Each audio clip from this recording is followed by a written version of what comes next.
Have you ever been reading a secret text and started to notice a pattern, a rhythm to the stories? Well, today we're going to dive into Surah Hud from the Qur'an, and we're going to uncover a really powerful message and a recurring theme that honestly still hits home today.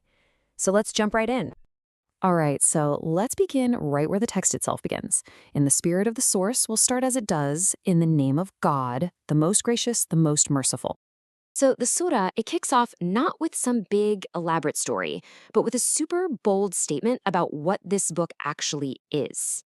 It's almost like it's laying out its own resume, its credentials, right from the very first verse. I mean, just think about that for a second. What does it mean for something to be perfected and then presented in detail? The book is making a huge claim here. It's saying, hey, this isn't a rough draft. This is a clear, carefully crafted message from a source that's described as being both incredibly wise and completely aware of everything. It's basically an invitation to lean in and listen really, really closely. Okay, so after establishing its own authority, the scripture just cuts right to the chase. It doesn't waste any time.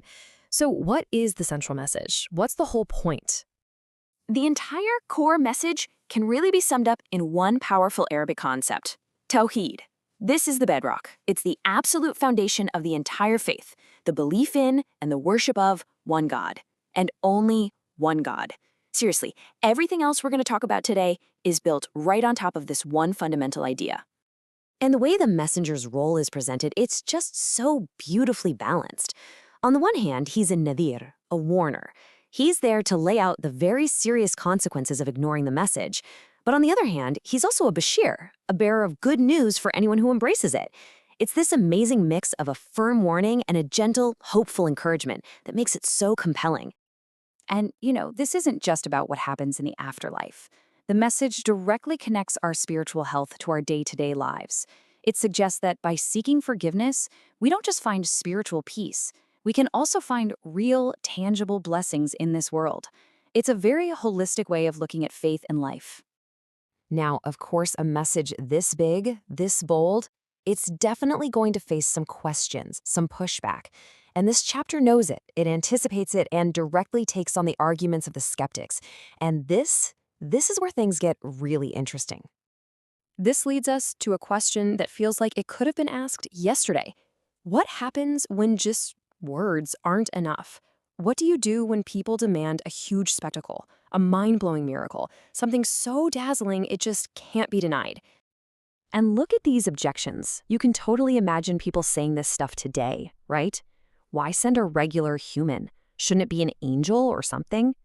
Or if this is really from God, why doesn't God just talk to all of us directly? These are the kinds of timeless challenges that the message has always faced. And the response in the text is just fascinating. It basically says, yeah, we've heard all this before. The argument is that these demands, they aren't new. The real issue isn't a lack of proof. It's a state of the heart, one that's already kind of decided to disbelieve. It's a pattern that just repeats over and over again throughout history. And this is a really, really important distinction to make. In this view, miracles aren't meant to be like magic tricks to force a closed mind to believe. No, they're signs for people who are already open and willing to think, to reflect. The text suggests that for someone who's just determined to reject the message, no amount of proof, not even an angel coming down from the sky, would ever be enough. So this is where the surah does something absolutely brilliant. It shifts from these abstract ideas and principles to a concrete, real-life example. It's as if the text is saying, okay, you've heard the theory, now let me show you how it works in practice. And it does that through the timeless story of Noah. And in Noah's story, you can see this pattern play out perfectly. It happens in 4 clear stages. First, you have the call, worship the one God. Then, almost immediately, comes the rejection, usually from the powerful elites. This leads to a standoff, where Noah has to patiently defend his mission. And finally, you get the outcome, where faith and denial lead to 2 very different fates. This is the blueprint, the pattern we see again and again. Yeah, let's zoom in on that standoff for a second. The elites, they try to make it personal. They claim Noah's just another guy trying to grab power. But look at how Noah responds. He doesn't get dragged into a debate about a status. He brings it right back to his divine mission, makes it crystal clear he's not in it for personal gain, and then he just appeals to their common sense, to their reason. So, why retell this ancient story? What's the point? Well, this chapter is very clear. This is not just a history lesson. This story has a timeless moral, a lasting lesson that's meant for every single generation. And to really let the weight of this lesson sink in, we're given one staggering detail. 950. 950 years. That's how long Noah preached his message. I mean, that's a number that's almost impossible to wrap your head around. And it just highlights his incredible, unbelievable patience and commitment in the face of constant rejection. And the climax of the story, right? The rescue of the faithful on the ark. That's presented as something way bigger than just one event in history. The Qur'an calls it a sign for the worlds, a universal symbol that reminds us of the consequences of our choices and also of both divine justice and divine mercy. And just in case there was any doubt that this is a deliberate pattern, the scripture immediately rolls out the story of the next prophet, Hud. And guess what happens? He delivers the exact same core message, and he faces the exact same kind of rejection.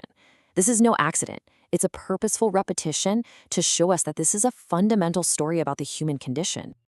And so we end right where the text itself leaves us, with a question.